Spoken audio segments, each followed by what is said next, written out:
Hi, it's Vince from st.Kildacycles. Today we're going to talk about the 2018 Birdy range. We'll run through some of the models we've got on the floor. We've got 5 here today.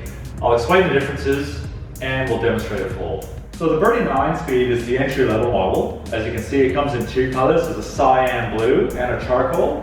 It comes equipped with a Sora group set, Maxxis tire.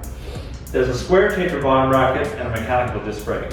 As well, this particular model has a more upright stem, so that stem is a 10-degree stem, which brings you back further towards the saddle. Other models will have a 25-degree stem, which puts you out by about 10 centimeters or so. All right, next up in the line is the 10-speed version. What we have here, as opposed to the 9-speed, is obviously 10-speed Shimano derailleur system. It's an upgraded tire to a Rohloff, as well as a better, lighter saddle from Sella Italia.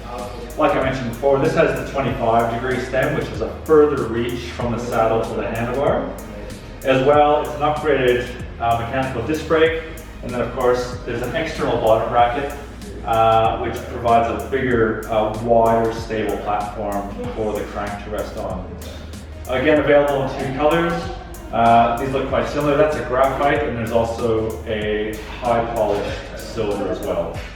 New for this year from Birdy is the R, which is an 11-speed bike. It's aimed at the lightest possible weight for a production bike you can get from a Birdy. It comes in at 10.2 kilos. Also comes with a 11-speed 105 group set from Shimano, a deep section wheel, a Kojak tire, which is certainly faster than some of the other models. Again, a 25-degree stem for a further reach, external bottom bracket, and then again, an upgraded mechanical disc brake. It again comes in 2 colors. There's a high polished and like a deep purple color. Again, new for this year is the GT. It's a 10-speed bike, componentry from SRAM this time instead of Shimano on some of the other models. What they've aimed, the purpose for this bike is for more off-road, so it comes with a knobby tire, again from Rohloff. It is certainly more robust in the sense that if you use it for like light trail work and stuff, it will stand up. It's a 10-degree stem, which gives you a more upright sitting position.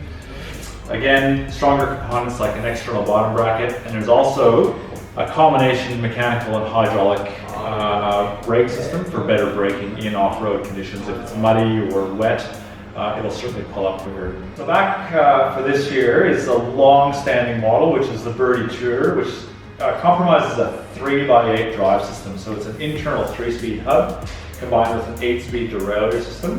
Again, it's a Sora level bike, giving you 24 speeds altogether. Right? It's a Schwalbe tire. It does have the more upright seating position, so it's a 10-degree stem with a grip shift for the front and rear. And then again, mechanical disc brake is standard on all the bikes this year. And again, the touring model will have that upgraded bottom bracket for lighter weight and extra durability. So we'll go over some of the new features for this past year. Last year, Birdy did a number of modifications to the frame and some of the accessories. The biggest difference is in the frame. This is now a hydroform swing arm, where last year it was a straight cut extruded piece, so that's certainly saving weight. It's slimming the overall look of the design down, and it sort of matches the monocoque style frame. They've done the same treatment to the front fork as well. Well, that's now forged. Instead of having welds around that area, that's making the fork quite a bit lighter, as well as offering internal cable routing for the brake to clean up the design, and also makes folding quite a bit easier. The stem has also changed. That now is a forged piece instead of having a weld on it. And the entire stack is now oversized, including the handlebar, which is again dropping weight and increasing a lot of the rigidity in the front part of the bike. The suspension remains the same, both on the front and the rear. And they've also added a new chain tensioning device. When you fold the bike up, that takes up significantly more chain than the old style arm that came out from the derailleur. All these features sort of work together a little bit more seamlessly while you're riding the bike, and obviously while it's being folded up. So we'll demonstrate the fold of the Birdy now. Out of all of the brands that we sell, the Birdy certainly requires a couple more steps and in a real nice, easy sequence. It'll never ever cause any problems. The first thing you do is you pick up the front of the bike, and you swing the front wheel around, there's a stub there that will keep the front wheel in place. If you set that on the ground, and if you set the crank on the right hand side to about the 11 o'clock position, and then release the swing arm, that will then come around. You then tuck the front axle under the derailleur. If you drop the seat post down, that then locks the rear swing arm in place.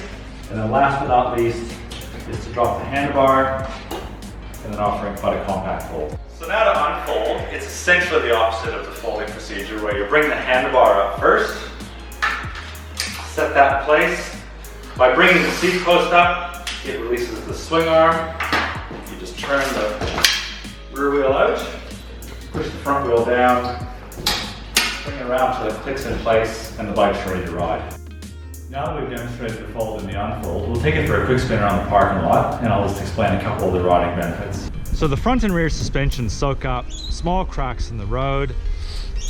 Steering is nice and neutral with the Birdy, especially because of the suspension system.